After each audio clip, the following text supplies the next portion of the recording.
അതെ, KHDC ഫിറോസിക്ക. ഞാൻ നിങ്ങളെ ഫിറോസിക്ക എന്ന് മാത്രമേ വിളിച്ചിട്ടുള്ളൂ, അല്ലെങ്കിൽ ഫിറോസ് എന്ന് മാത്രമേ വിളിച്ചിട്ടുള്ളൂ. താങ്കളുടെ കഴിഞ്ഞ ദിവസം ഒരു വീഡിയോ കണ്ടല്ലോ, എന്റെ അപ്പനെ എന്നെ നാറി ചെറ്റെന്നൊക്കെ വിളിക്കാൻ നാണമുണ്ടോ തന്നെ? ഞാനിപ്പോ വന്നത് നമ്മുടെ വിവാദപരമായ ബിഷപ്പ് അയച്ച നോട്ടീസ് വാങ്ങിക്കാനാണ്. ഹായ് ഗൈസ്, നമസ്കാരം. എൻ്റെ പുതിയ വീഡിയോയിലോട്ട് നിങ്ങൾക്ക് എല്ലാവർക്കും സ്വാഗതം. എഗെയിൻ ബാക്ക് വിത്ത് രേണു സുധിയുടെ ഒരു അടിപൊളി കോണ്ടന്റുമായിട്ടാണ് ഇന്ന് ഞാൻ വന്നിരിക്കുന്നത്.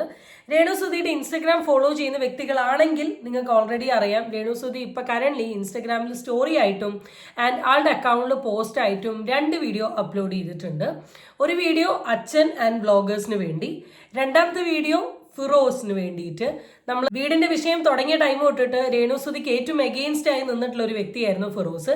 ഇപ്പൊ കറന്റ്ലി ഫിറോസും രേണു സുധിയും നല്ലൊരു ചക്കര ആട അവസ്ഥയിലോട്ടൊക്കെ എത്തിയിട്ടുണ്ട്. ഇനി എത്തിയോ എത്തിയില്ലേ എന്നറിയില്ല, പക്ഷെ ഫിറോസ് പല വിഷയങ്ങളിലും റിയാക്ട് ചെയ്യുന്നത് കണ്ടിട്ടുണ്ടെങ്കിൽ ആ ഒരു രീതിയിലാണ് നമുക്ക് പേഴ്സണലി തോന്നുന്നത്. എന്തായാലും അങ്ങനെയൊക്കെ ഫിറോസ്ക ഫ്രെയിമിലോട്ട് വന്നിട്ടുണ്ട്. ആ ഫിറോസ്കാരുള്ള ഒരു വീഡിയോയും കാണാൻ ഇടയായി. സോ ഇതൊക്കെ പറയാൻ വേണ്ടിയിട്ടാണ് നമ്മൾ ഇന്നത്തെ വീഡിയോ. സോ ഞാൻ അധികം കത്തിയടിച്ച് പോകുന്നില്ല. എൻ്റെ വീഡിയോയിലോട്ട് നിങ്ങൾക്ക് എല്ലാവർക്കും സ്വാഗതം. ചാനൽ ഇഷ്ടപ്പെട്ടാൽ സബ്സ്ക്രൈബ് ചെയ്യാനും വീഡിയോ ഇഷ്ടപ്പെട്ടാൽ ലൈക്ക് ചെയ്യാനും നിങ്ങളാരും മറക്കണ്ട. So let's get into the video.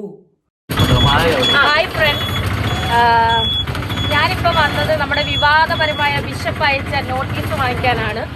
Okay, വിവാദപരമായ ബിഷപ്പ് അയച്ചിട്ടുള്ള നോട്ടീസ്, ഇത് വിവാദപരമായിട്ടുള്ള ഒരു കാര്യം തന്നെയാണ്.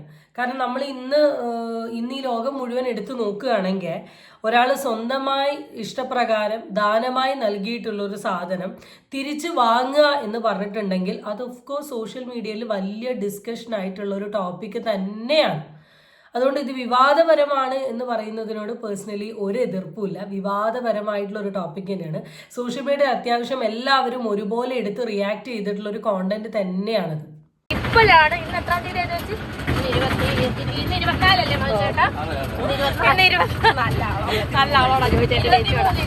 ഇവിടെ ഞാൻ ശ്രദ്ധിച്ച സാധനം, രേണു സുധിയുടെ സിസ്റ്ററും കൂടിയാണ് ഒരു ഓട്ടോയിൽ പോകുന്നത്. രേണു ഈ അടുത്ത് കാറൊക്കെ വാങ്ങി, പക്ഷെ വിട്ടു. രേണു സുധി പണ്ടേ നമ്മൾ കണ്ടിട്ടുണ്ട്, അറിയാം, ബസ്സിലും ട്രെയിനിലും അതിലും ഇതിലൊക്കെ പോകുന്ന ഒരാളാണ്. അപ്പം ഞാൻ എത്ര വലിയ സെലിബ്രിറ്റി ആണെങ്കിലും ഞാൻ സാധാരണ വണ്ടിയിൽ പോവും എന്നുള്ള കാണിക്കാൻ വേണ്ടിയിട്ടായിരിക്കും.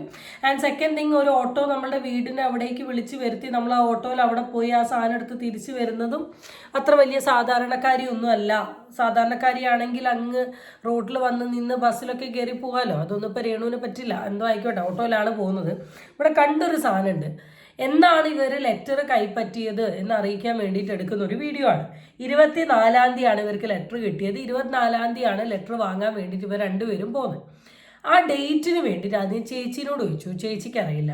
അതിനുശേഷം ചേച്ചി ഓട്ടോ ഡ്രൈവറോട് ചോദിച്ചു. അപ്പോൾ ഓട്ടോ ചേട്ടനാണെന്ന് തോന്നുന്നു ഡേറ്റ് പറഞ്ഞു കൊടുത്തത്. എടോ, ബേസിക് ആയിട്ട് ഒരു മനുഷ്യൻ അറിയേണ്ട കാര്യമാണ്. രാവിലെയാണോ രാത്രിയാണോ, സമയം ഏകദേശം എത്രയാവാനായി, ഇന്നത്തെ ഡേറ്റ് എന്താണ്, ഇതേത് മാസമാണ്, ഇതേത് വർഷമാണെന്നുള്ളത്. ഇതൊക്കെ ഒരു ബേസിക് ആയിട്ട് ഒരു ബുദ്ധിയും വിവരവും ബോധവും ഇല്ല മനുഷ്യൻ അറിയുന്ന ഒരു സാധനം. അതുപോലും അറിയില്ല. അത് ഇനി അറിയായിട്ടാണോ അല്ലെങ്കിൽ എൻ്റെ തിരക്കുകൾ കാരണം ഇതൊന്നും അറിയാനുള്ളൊരു മനസ്സില്ലാത്തതാണോ എന്നുള്ള കാര്യം അറിയില്ല. എന്നാലും ബാക്കി കേൾക്കാം. 23-ാം തീയതിയാണ് ഞാൻ ഈ നോട്ടീസ് മേടിക്കുന്നത്. പക്ഷെ ഇതിന് മുന്നേ തന്നെ ബിഷപ്പ് അയച്ച നോട്ടീസ് കുറെ എനിക്ക് നെഗറ്റീവ് പറയുന്ന കുറെ ബ്ലോഗർമാർക്ക് കിട്ടിയിട്ടുണ്ട്. അതെങ്ങനെയാണെന്ന് എനിക്കറിയത്തില്ല. ഇത്രേ അടച്ച് തന്ന നോട്ടീസ് ഞാൻ പോലും തുറന്നു വായിച്ചിട്ടില്ല. ഇത് കുറെ ബ്ലോഗർമാരെടുത്തിട്ട് അലക്കുന്നുണ്ട്. ഇത് ബിഷപ്പ് അയച്ചു കൊടുത്തതാണോ എന്നറിയത്തില്ല, നേരത്തെ നമുക്കറിയില്ല. എന്തായാലും അത് ഒരുപാട് ബ്ലോഗർമാരുടെ കയ്യിൽ ഈ ഒരു കോണ്ടന്റ് ഓൾറെഡി കിട്ടിയിട്ടുണ്ട്. അവരതുമായി ബന്ധപ്പെട്ടിട്ട് വീഡിയോസ് കാര്യങ്ങൾ ചെയ്തിട്ടുണ്ട്.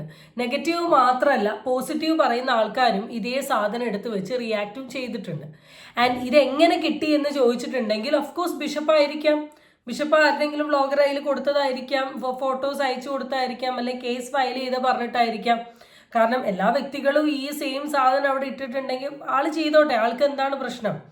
സോഷ്യൽ മീഡിയയിൽ പല ആൾക്കാരും എടുത്ത് റിയാക്ട് ചെയ്യാണ്. ബിഷപ്പിന്റെ അടുത്ത് മോശമായി രേണു സുധിയുടെ സുഹൃത്തുക്കളും പറഞ്ഞത്. അപ്പോൾ ബിഷപ്പ് പറയാണ്, ഞാൻ ഈ വിഷയത്തിന് ഒരു കൺക്ലൂഷൻ ഓൾറെഡി ഉണ്ടാക്കി, ഞാൻ ഇങ്ങനെ ലീഗലി പോയിട്ടുണ്ട് എന്ന് അറിയിക്കാൻ വേണ്ടി ബിഷപ്പ് അത് ബ്ലോഗേഴ്സിന് കൊടുക്കുന്ന ഒരിക്കലും തെറ്റായിട്ടുള്ള കാര്യമല്ല. രേണു സുധിക്ക് എന്തെങ്കിലും കാര്യങ്ങളൊക്കെ ഉണ്ടെങ്കിൽ രേണു സുധിക്ക് ട്രസ്റ്റബിൾ ആയിട്ടുള്ള ബ്ലോഗേഴ്സിനെ കൊടുത്തോളൂ. അവരെടുത്ത് രേണു സുധിയുടെ സൈഡ് സംസാരിക്കും. രേണു ഒന്നും ചെയ്യാണ്ട് ബാക്കിയുള്ള വ്യക്തികൾ ചെയ്യുമ്പോഴേക്ക് ഇങ്ങനെ പറയും, എന്താ രേണു, തെറ്റല്ലേ? രേണു ഒരു കോമൺ സെൻസ് ഇല്ല, ആലോചിച്ചാൽ അറിയില്ലേ ബിഷപ്പാ കൊടുത്തേന്ന്. Notice കൈപ്പറ്റിരിക്കുകയാണ് guys. ഇനി ആ നോട്ടീസിൽ എന്താണെന്നുള്ളത് നമുക്ക് വായിച്ചിട്ട് ഞാൻ വേണമെങ്കിൽ പറയാം. ബ്ലോഗർമാർക്ക് തന്നെയാണ് കൊടുത്തത്. ബ്ലോഗർമാർക്ക് തന്നെ വിശപ്പ് കൊടുത്തായിരിക്കും. എന്നിട്ടാണ് എനിക്ക് അയച്ചതെന്ന് തോന്നുന്നത്. കാരണം ഈ സാധനം എനിക്ക് കിട്ടുന്നതിന് മുന്നേ സുധി ലയത്തിന് കിട്ടുന്നതിന് മുന്നേ തന്നെ കുറെ ബ്ലോഗർമാരിട്ട് അലക്കുന്ന കണ്ട്. എന്തായാലും എനിവേ ഞാനിത് കൈപ്പറ്റിയിരിക്കുകയാണ് ഗൈസ്. എന്റെ മാത്രമാണ് ഞാൻ കൈപ്പറ്റിയിരിക്കുന്നത് കേട്ടോ. Thank you guys. Okay guys, കൈ പറ്റിയല്ലോ ഗായ്സ്. ഇതായിരുന്നു വേണ്ടത് guys. You are the guys.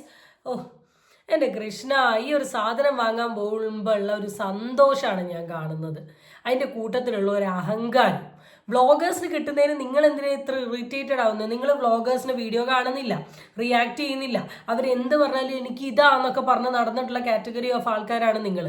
പിന്നെ വ്ളോഗേഴ്സിന് കിട്ടി, വ്ളോഗേഴ്സിന് കൊടുത്തു, വ്ളോഗേഴ്സിനാക്കി എന്നുള്ളൊരു സാധനം ഇങ്ങനെ ഗോര പ്രസംഗിക്കുന്നത് എന്തിനാണെന്നുള്ളത് സത്യസന്ധമായി പറഞ്ഞാൽ ഇപ്പോൾ മനസ്സിലാവുന്നില്ല ചേച്ചി, മനസ്സിലാവുന്നില്ല. വായിക്കണം, വായിച്ചിട്ട് ആ സാധനങ്ങൾ എന്താന്നുള്ള പറയണം, കറക്റ്റായിട്ട് അതിന് മറുപടി കൊടുക്കണം. ഇവിടെ എല്ലാവരും വെയിറ്റിംഗ് ആണ്. നമ്മളും രേണുസുധീൻ്റെ മറുപടിക്ക് വേണ്ടി വെയിറ്റിംഗ് ആണ്. എന്തായാലും സാധനം കിട്ടിയല്ലോ. ഇനി അതിൻ്റെ ഭാഗമായിട്ട് ചെയ്യേണ്ട കാര്യങ്ങളൊക്കെ ഇനി മുന്നോട്ടങ്ങ് ചെയ്തുവിടും. രേണുവിൻ്റെ മാത്രമല്ലാണ്ട് ബാക്കിയുള്ള ആരുടെയെങ്കിലും കൈപ്പറ്റേണ്ടി വരുമോ? ഇവിടെ കേസ് വന്നിരിക്കുന്നത് രേണുവിൻ്റെ മോൻ്റെ എതിരെയാണ്. വേറെ ആർക്കും ഈ ബിഷപ്പ് കൊണ്ടുപോയി കേസ് കൊടുത്തിട്ടില്ല. അതുകൊണ്ട് തന്നെ മോൻ്റെ ഞാൻ കൈപ്പറ്റില്ല, മോൻ്റെ വേണേ മോൻ കൈപ്പറ്റിക്കോട്ടെ എന്നാണോ ഉദ്ദേശിച്ചെങ്കിൽ ഓക്കെയോ. സോറി, നിങ്ങൾ 2 കുടുംബത്തിൽ 2 കൈപ്പറ്റലാന്നുള്ളത് ഇപ്പോഴാണ് അറിഞ്ഞത്. അല്ല സോറി, ഒരു കുടുംബത്തിൽ 2 കൈപ്പറ്റലാണ്. അതെ, KHDC ഫിറോസിക്ക. ഞാൻ നിങ്ങളെ ഫിറോസിക്ക എന്ന് മാത്രമേ വിളിച്ചിട്ടുള്ളൂ, അല്ലെങ്കിൽ ഫിറോസ് എന്ന് മാത്രമേ വിളിച്ചിട്ടുള്ളൂ. താങ്കളുടെ കഴിഞ്ഞ ദിവസത്തെ ഒരു വീഡിയോ കണ്ടല്ലോ, എൻ്റെ അപ്പനെ എന്നെ നാറി ചെറ്റെന്നൊക്കെ വിളിക്കാൻ നാണമുണ്ടോ തനിക്ക്? ലാസ്റ്റ് ടൈം ഞാൻ ഓൾറെഡി റിയാക്ട് ചെയ്തിട്ടുള്ളൊരു ടോപ്പിക്കാണ്. ഞാൻ അതിൻ്റെ പീസ് വെക്കുന്നില്ല. ഇതിനെ ബാക്കൗട്ടുള്ള രേണുസുധി റിലേറ്റ് ചെയ്തിട്ടുള്ള ഫിറോസിൻ്റെ തമ്മിൽ വരുന്ന 3-4 വീഡിയോസ് കണ്ടിട്ടുണ്ടെങ്കിൽ നിങ്ങൾക്ക് കാണാൻ പറ്റും. അതിൽ വളരെ ക്ലിയർ ആയിട്ട് ഫിറോസ് ഇട്ട ഒരു ലോങ് വീഡിയോൻ്റെ ഒരു അവസാന ഭാഗത്ത് ഫിറോസ് പറയുന്നുണ്ട് രേണുവിനെയും രേണുവിൻ്റെ ഫാദറിനെയും വളരെ മോശമായ രീതിയിൽ. ആൻഡ് ആ ഒരു പാർട്ട് എടുത്ത് വെച്ചിട്ട് രേണുസുധി കൊടുക്കുന്നൊരു മറുപടിയാണിത്. ഇപ്പം രേണുസുധിയുടെ അച്ഛനെയും രേണുസുധീനെയും നാറി എന്ന രീതിയിലൊക്കെ വിളിച്ചു എന്നാണ് പറയുന്നത്. അപ്പം അതിന് രേണു ചോദിക്കുകയാണ്, നാണമില്ലേ ഫിറോസെ നിനക്ക് എന്നെ വിളിക്കാൻ? അതിനൊരു കാരണമുണ്ട്. കാരണം നിങ്ങൾ കേൾക്കൂ. തനിക്ക് എപ്പോഴാണ് ഞാൻ നാറിയും ചെറ്റയായത് ഓർമ്മയുണ്ടോന്നറിയില്ല. നമ്മൾ തമ്മിൽ ഈ പ്രശ്നം ഉണ്ടാകുന്നതിന് മുന്നേ നല്ല രീതിയിൽ സൗഹൃദത്തിൽ മെസ്സേജ് അയക്കാറുള്ളവരല്ലേ. ഇക്ക മറന്നാലും രേണുസുധി ആ മെസ്സേജ് ഒന്നും മറക്കത്തില്ല. ഞാനും അയച്ചിട്ടുണ്ട് ഇക്കാക്ക്, ഇക്ക എനിക്ക് അയച്ചിട്ടുണ്ട്. നമ്മൾ തമ്മിൽ നല്ല സൗഹൃദത്തിലായിരുന്നു. ഇപ്പോഴല്ലേ എനിക്ക് എന്നെ നാറി ചെറ്റയാക്കി, എൻ്റെ തന്തയും ഞാനും നാറിയും ചെറ്റയായത്. നാണം ഉണ്ടോ തനിക്ക്? ഇനി മേലെ എന്നെ നാറി ചെറ്റെന്ന് വിളിച്ചുകൊണ്ട് വന്നേക്കരുത്. ഞാൻ തന്നെ വിളിക്കാത്തത്, ഞാൻ ഇക്കാന്ന് മാത്രമേ ഇന്നും വിളിക്കുന്നുള്ളൂ. വിളിക്കാത്തത് എൻ്റെ സംസ്കാരം, മനസ്സിലായോ? അപ്പൊ ഇതിൽ രേണുസുധി പറയുന്നത് ഞാനും ഫിറോസും തമ്മിൽ വളരെ ക്ലോസ് ആയിട്ടുള്ള ഒരു ബന്ധമാണ്. എന്ന് വെച്ചാൽ പണ്ട് ഞങ്ങൾ ചാറ്റിംഗ് ഉണ്ടായിരുന്നു, ഞങ്ങൾ കുറേ നല്ല രീതിയിൽ സംസാരിച്ചിരുന്നു, നല്ല രീതിയിലാണ് ഞങ്ങളുടെ ഇടയിൽ കോണ്ടാക്ട് ഉണ്ടായത്. ചിലപ്പോൾ ആ കാര്യങ്ങളൊക്കെ ഇപ്പോൾ ഫിറോസ് ഖാൻ നിങ്ങൾ മറന്നിട്ടുണ്ടാവും. നിങ്ങൾ മറന്നാലും ഞാൻ ഇതൊന്നും മറന്നിട്ടില്ല, എൻ്റെ കയ്യിൽ എല്ലാ കാര്യങ്ങളും ഉണ്ട് എന്ന രീതിയിലാണ് രേണു ഇപ്പോൾ ഇവിടെ വന്ന് പറഞ്ഞിട്ടുള്ളത്. ശരിക്കും പറഞ്ഞാൽ ഇത് കേൾക്കുമ്പം എവിടെയോ എന്തൊക്കെയോ രേണു എന്തൊക്കെയൊക്കെയോ കുത്തി പറയുന്നൊരു ഫീല് നിങ്ങൾക്ക് ആർക്കെങ്കിലും കിട്ടിയോ? എനിക്ക് പേഴ്സണലി തോന്നി. അല്ലെ, രേണുവിന് സിമ്പിളായിട്ട് പറഞ്ഞാൽ മതി, ഞാനും ഫിറോസും തമ്മിൽ നല്ല ബന്ധത്തിലായിരുന്നു, പിന്നെ ഇപ്പം എന്താ പറ്റിയേ? Okay fine. പക്ഷെ ഇവിടെ രേണു എന്തോ ഒരു കാര്യം നല്ല കാര്യമായിട്ട് അങ്ങോട്ട് ഗുദ്ദി പറയുന്നത് പോലെ എനിക്ക് പേഴ്സണലി ഈ ഒരു സിറ്റുവേഷൻ അല്ലെങ്കിൽ ഈ ഒരു സിനാരിയോയിൽ ഫീൽ ചെയ്തിട്ടുണ്ട്. എന്ന് വെച്ചാൽ നിങ്ങൾ മറന്നാലും ഞാൻ മറക്കില്ല, നിങ്ങളുടെ കയ്യിൽ നിന്ന് പോയാലും എൻ്റെ കയ്യിൽ നിന്നില്ല, ഈ രീതിയിലൊക്കെയാണ് പറഞ്ഞിട്ടുള്ളത്. അറിയില്ല പോകെ എന്തെങ്കിലുമൊക്കെ ഇനി പുറത്ത് വരുമോ എന്നുള്ള കാര്യം.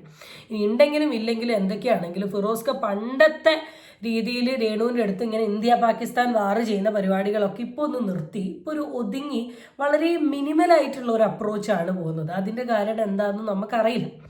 എന്തായാലും ഇത് കഴിഞ്ഞതിന് ശേഷം ഞാൻ അതുൽ വ്ളോഗ്സിൻ്റെ ചാനൽ ഞാൻ ഓൾറെഡി ഒരു കോണ്ടന്റ് എൻ്റെ ശ്രദ്ധയിൽ പെട്ടിരുന്നു. അതുൽ അപ്ലോഡ് ചെയ്തിട്ടുള്ളത് അതുലും ഫിറോസും തമ്മിലുള്ളൊരു ചാറ്റാണ്. അതിൽ ഫിറോസ് ഈ വിഷയവുമായി ബന്ധപ്പെട്ടിട്ട് കുറച്ച് കാര്യങ്ങൾ പറയുന്നുണ്ട്. ജസ്റ്റ് അതും കൂടെ കേട്ടിട്ട് നമുക്ക് ഈ വീഡിയോ വേഗം അവസാനിപ്പിക്കാം. അതില് പറഞ്ഞ വളരെ കറക്റ്റായി. ചില വ്ളോഗേഴ്സിന്റെ ഒക്കെ അല്ലെങ്കിൽ പലർക്കും ഒരു തെറ്റിദ്ധാരണ ഉണ്ട്, ഞാനും രേണുവും തമ്മിൽ എന്തോ അന്തർധാര ഉണ്ട് എന്നൊക്കെ പറഞ്ഞിട്ട്. നമുക്കത് തിരുത്താനൊന്നും പറ്റത്തില്ല. എനിക്ക് വ്യക്തിപരമായിട്ട് രേണുവിനോട് എന്തെങ്കിലും വൈരാഗ്യമോ വിദ്വേഷമോ അല്ലെങ്കിൽ രേണുവിനൊന്നുമില്ല, ആരോടും ഞാൻ അത്ര വലിയ ശത്രുത ഒന്നും കീപ്പ് ചെയ്യാത്ത ഒരാളാണ്. എനിക്ക് അത് താല്പര്യമില്ല. വെറുതെ നമ്മള് മറ്റുള്ളവരുടെ ശത്രുത പ്രഖ്യാപിച്ചിട്ട് നമ്മൾ ടെൻഷൻ അടിച്ചിട്ട് വെറുതെ അതിന്റെ പേരിൽ നമ്മുടെ ലൈഫും നമ്മുടെ ആരോഗ്യമൊക്കെ നശിപ്പിക്കുന്നതിന്. അപ്പൊ ഞാൻ ആ പരിപാടിക്ക് നിൽക്കാറില്ല. വളരെ ചുരുക്കി പറയുകയാണെങ്കിൽ പക്ഷെ രേണുവിന്റെ പല പ്രവൃത്തികളോടും എനിക്ക് വെറുപ്പുണ്ട്. ഇവിടെ ആദ്യം പറഞ്ഞു വ്ളോഗർമാർ പലതും പറയുന്നുണ്ട്. വ്ളോഗർമാർ അങ്ങനെ പറയുന്നുണ്ട്, അതിനൊരു കാരണമുണ്ട് മനുഷ്യ. ഈ വീടിന്റെ വിഷയവുമായി ബന്ധപ്പെട്ടിട്ട് രേണുവിനെ ഏറ്റവും കൂടുതൽ ക്രിട്ടിസൈസ് ചെയ്ത ആള് നിങ്ങളാണ്. ഇപ്പൊ ഇരിക്കുന്ന അച്ഛൻ പോലും അല്ല. അത്രയും ക്രിട്ടിസൈസ് ചെയ്ത് അത്രയും കുറ്റം പറഞ്ഞ് പെട്ടെന്ന് ഒരു 2-3 ആഴ്ചയ്ക്കുള്ളിൽ താങ്കളുടെ അഭിപ്രായം കംപ്ലീറ്റ് അങ്ങ് തിരിച്ചിട്ടിട്ടുണ്ട്. അപ്പം അതുകൊണ്ട് തന്നെയാണ് ഞങ്ങൾ താങ്കളെ കുറ്റം പറയുന്നത്. തിരുത്താൻ ആഗ്രഹമല്ലേ, തിരുത്തണ്ട. ഇനി എങ്ങനെയൊക്കെ തിരുത്താൻ ശ്രമിച്ചാലും നമ്മൾ പറഞ്ഞ അഭിപ്രായം നമ്മുടെ അഭിപ്രായമാണെങ്കിൽ അത് അങ്ങനെ തന്നെ നിൽക്കും. ആൻഡ് രണ്ടാമത് പറഞ്ഞൊരു കാര്യം, എനിക്ക് മനസ്സിൽ ശത്രുത കൊണ്ടുവച്ച് നടക്കുന്ന ഇഷ്ടമല്ല. ഇത് എന്തിൻ്റെ പുറത്താണ് ഈ മനുഷ്യൻ പറഞ്ഞത് എന്നുള്ളത് എനിക്ക് ആക്ച്വലി പറഞ്ഞാൽ അറിയില്ല.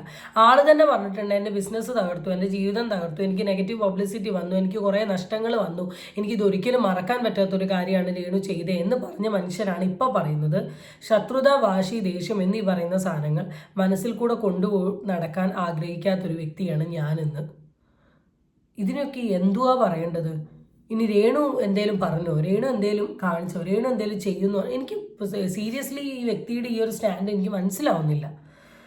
എന്തായാലും ബാക്കി കേൾക്കാം. കാലക്രമേണ കാണേണ്ട കാര്യങ്ങൾ കാണാൻ പറ്റുമെന്ന് കരുതി പോവാം. വെറുപ്പ് എന്ന് പറയുന്ന സാധനം ശത്രുതയും വേറെയാണ്. അത് എനിക്ക് നന്നായിട്ടുണ്ട്, വെറുപ്പ് നന്നായിട്ടുണ്ട്. കാരണം വെച്ചാൽ ഒരു വീടുണ്ടാക്കി കൊടുക്കാൻ പോയിട്ടുള്ള ചീത്തപ്പേരും നാട്ടുകാരുടെ ഊക്കും മൊത്തം വാങ്ങിച്ചു വെച്ച ടീംസാണ് ഞങ്ങള്. വെറും സ്ട്രക്ചർ വരെയായിരുന്നു എൻ്റെ റെസ്പോൺസിബിലിറ്റി ആ ഒരു ഇതിനകത്ത്. അതെൻ്റെ കമ്പനി വളരെ വൃത്തിയിൽ ചെയ്തു കൊടുത്തിട്ടുണ്ട് ആ വീടിന്റെ കാര്യത്തിൽ. പിന്നീട് ഓരോരുത്തരായിട്ട് എൻ്റർ ചെയ്ത് വന്നിട്ട് അപ്പോൾ അത് മറ്റു കാര്യമില്ല. പിന്നെ രേണു ഒരു പുതിയ വീഡിയോ കിട്ടണമെന്ന് പറഞ്ഞു ഇതൊക്കെ പറഞ്ഞിട്ട് എനിക്ക് വല്ല ഇതിനകത്ത് നമുക്ക് വെറുതെ ആവശ്യമില്ലാത്ത ഇടപാട് അതൊക്കെ. ഈ അക്ബർ പറഞ്ഞ പോലെ എന്തോന്ന് പറഞ്ഞില്ല, അക്ബർ എന്താന്ന് ഞാൻ പറയുന്നില്ല, വെറുതെ അതിന് പുറകെ കയറായിരിക്കണം. എന്തായാലും ഫിറോസ്ക ആ വിഷയവുമായി ബന്ധപ്പെട്ടിട്ട് വലിയൊരു അഭിപ്രായം പറഞ്ഞിട്ടില്ല. പൊതുവെ രേണു എന്തെങ്കിലും പറഞ്ഞിട്ടുണ്ടെങ്കിൽ ഘോര പ്രസംഗിക്കുന്ന ആള് ഇന്ന് നൈസായിട്ട് സൈലൻ്റായിട്ട് സ്കൂട്ടായതുപോലെ എനിക്ക് പേഴ്സണലി ഫീൽ ചെയ്തു. അതിനെന്തെങ്കിലും ഒരു അർത്ഥം ഉണ്ടാവാം, ചിലപ്പോൾ അർത്ഥം ഉണ്ടാവില്ല. എന്തായാലും ഇപ്പോൾ തീരുമാനിച്ച രീതിയിൽ തന്നെ പോയിക്കും. ഇനി വെറുതെ രേണുവിനെ കയറി ചൊറിയാൻ നിൽക്കണ്ട. രേണു ഇനി എന്തൊക്കെയാണ് സോഷ്യൽ മീഡിയയിൽ വന്ന് പറയുക എന്നുള്ള കാര്യം പോലും നമുക്കറിയില്ല. അപ്പം എന്തൊക്കെയാണെങ്കിലും കളി വേറെ റൂട്ടിലോട്ട് പോകുന്നുണ്ടോ എന്നൊരു സംശയമുണ്ട്. പക്ഷേ സാരല്ല, റൂട്ട് മാറുകയാണെങ്കിൽ എന്തായാലും ആ റൂട്ട് നമ്മളെല്ലാവരും കാണുന്നതാണ്. കണ്ടാൽ എന്തായാലും എൻ്റെ സോഷ്യൽ മീഡിയയിൽ വന്ന് ഞാൻ സംസാരിക്കുന്നതാണ്. അടുത്ത വീഡിയോ ആയിട്ട് വീണ്ടും കാണാം. Till then it's by.